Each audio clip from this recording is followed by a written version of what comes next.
ఈ వీడియో నచ్చినట్లయితే లైక్ చేయండి, సబ్స్క్రైబ్ చేయండి.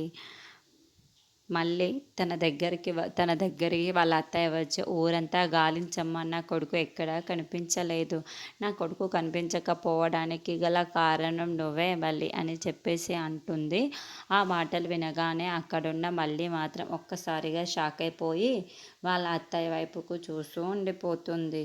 ఇంతలో అక్కడున్న వాళ్ళ అత్తయ్య మాత్రం, అవును మళ్ళీ, నా కొడుకుకి ఏదైనా జరగాలి, దానికి బాధ్యురాలివి నువ్వే అవుతావు అని చెప్తూ ఉంటుంది. ఆ మాటలు వినగానే అక్కడున్న మళ్ళీ మాత్రం చాలా బాధపడుతూ ఉంటుంది.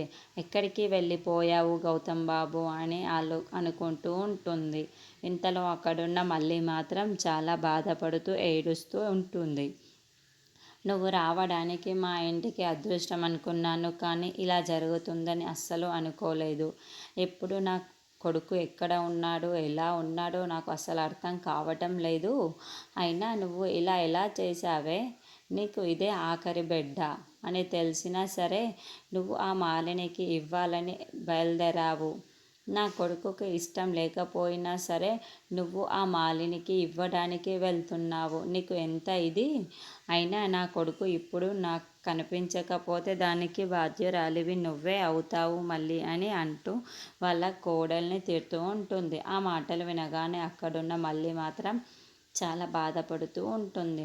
అయినా ఎక్కడికి వెళ్ళిపోయాడో ఏమో, ఏమైపోయాడో ఏమో అని చాలా బాధపడుతూ ఏడుస్తూ ఉంటుంది. ఇంతలో అక్కడున్న వాళ్ళ అమ్మ మాత్రం ఇద్దరు బాధపడుతూ ఉంటారు. వాడు ఎక్కడ ఉన్నాడో, ఎలా ఉన్నాడో లేడో కూడా నాకు అర్థం కావడం లేదు అని చాలా ఏడుస్తూ ఉంటుంది.